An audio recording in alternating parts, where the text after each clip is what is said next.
The LA Galaxy is literally the most successful team in MLS history, literally winning everything you could possibly as an MLS team. But recently, the team seems like a team that has no identity or knows that they came from such success. So I'm wondering, what exactly happened? This is the rise and fall of LA Galaxy. So without further ado, let's get to it.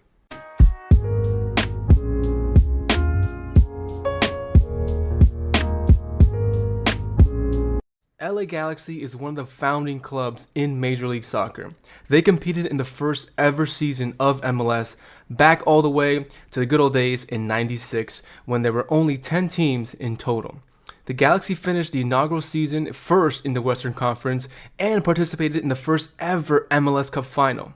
The Hollywood stars would not align for the Galaxy though, as they would go on to lose this final to DC United, and this is around the time DC really kind of ran MLS back in the day. But this would soon be a little blip on the rich history of the LA Galaxy, as they would soon win everything possible an MLS team could win, at least in CONCACAF terms. And of course, the FIFA Club World Cup is just, that doesn't count, okay?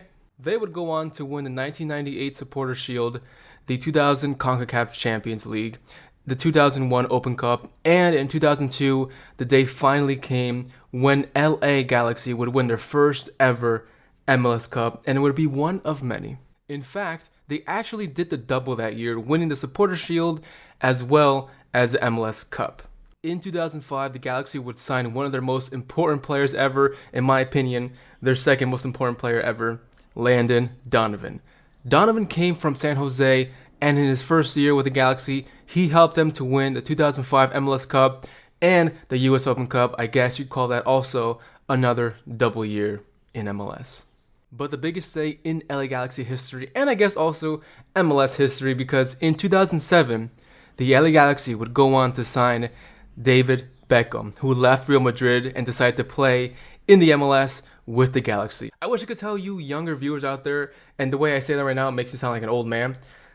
I'm a dad now. If I'm your dad, I feel like you're old. You're a young dad? Guess what, man? You're old. Back to this, though.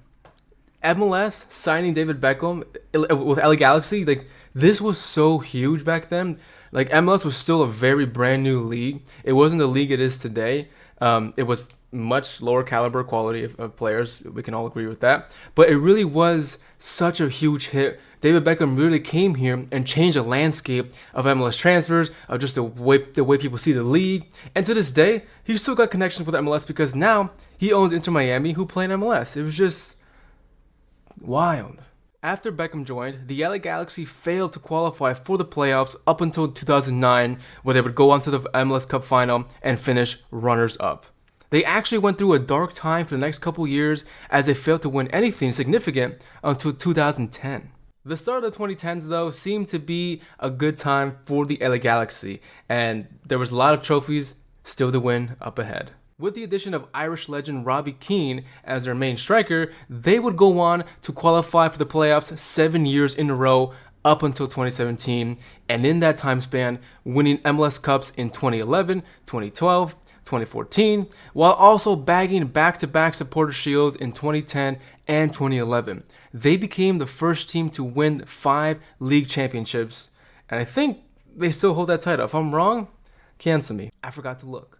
During this stretch of success, they did have a good time bringing big-name players to their squad, players like Giovanni Dos Santos, Steven Gerrard, Ashley Cole, and Nigel de Jong, and of course, like I said earlier, Robbie Keane. While all of them were not really successful with the Galaxy, it was still a success to have those names on your roster, on your books at some point in MLS.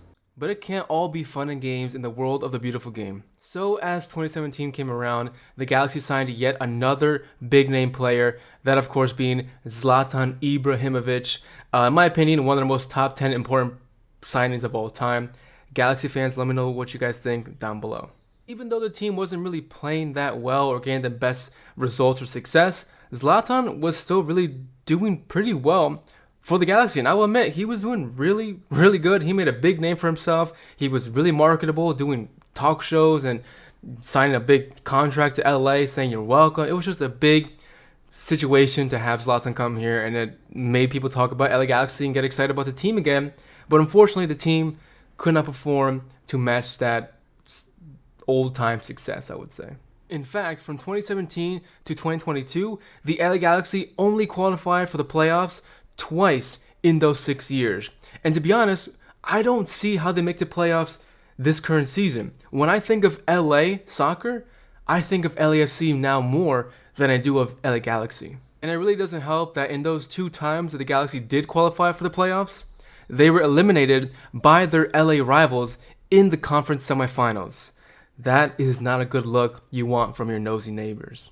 It seems to be that the LA Galaxy have lost their touch, but don't get me wrong, as they are still a big name and are able to get big name players come to their team, even though they're not doing well in Europe. Players like Chicharito, Ricky Puig, or Douglas Costa, if you want to count him, but this season, I mean, I'm sure Galaxy fans don't want to count him at all.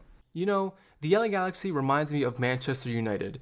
Both were kings of their own respective soccer cities for many years and have set records and wanted all they could in the sport of soccer in their own respective region.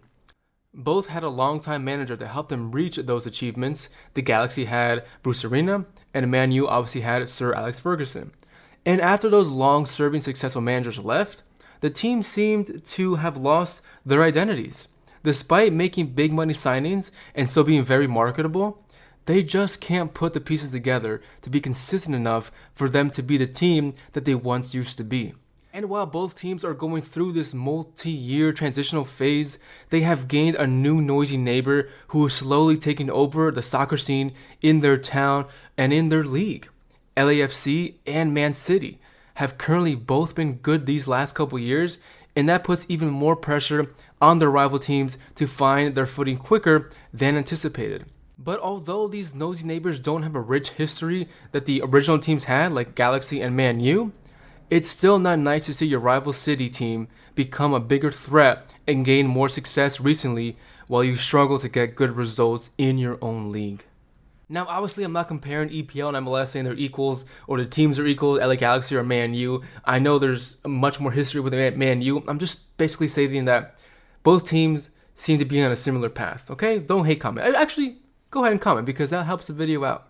With all the history and success LA Galaxy has had, I really do hope that they find their footing again and become the powerhouse of the West Coast once more. It would definitely make for really entertaining El Tráfico, and it would help them be even more marketable in the MLS scene, maybe attracting more players, not over the hill, just good, in form, in their prime European players for MLS. Galaxy fans, hang in there.